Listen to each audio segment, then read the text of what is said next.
Meanwhile, from the NBA, let's shift our focus back here at home in the PBA as the Commissioner's Cup Finals between the TNT Tropang Giga and Barangay Ginebra San Miguel going the distance. The winner-take-all Game 7 between the two powerhouse teams will happen tomorrow. As you can see, 7:30 in the evening at the Big Dome, the Smart Araneta Coliseum. TNT is coming off a nail-biting Game 6 win, 87-83, to force the decider.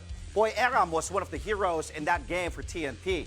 Aram had been at the center of controversy due to his altercations with his own teammates and more recently with TNT head coach Chot Reyes. Now, despite the outside noise, the 6'8" big man responded with 14 big points in Game 6, 10 of those coming in the fourth quarter alone.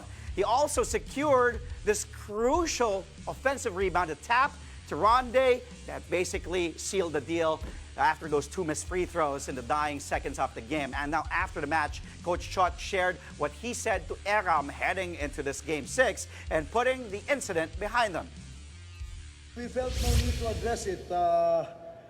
Number one, I wasn't aware kung ano man yung usap-usapan because I don't read those things. I just stayed focused on the task at hand and kung ano man yung usap-usapan sa labas, that has very little value to us. That's the level of trust in our team. That's our depth. And if we get on each other's nerve and magsigawan kami, magkakapatid nga, magkakapamilya nga, nagsisigawan at nag-aaway, di ba?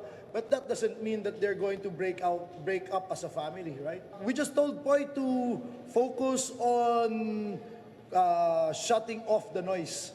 Yun ang importante sa kanya.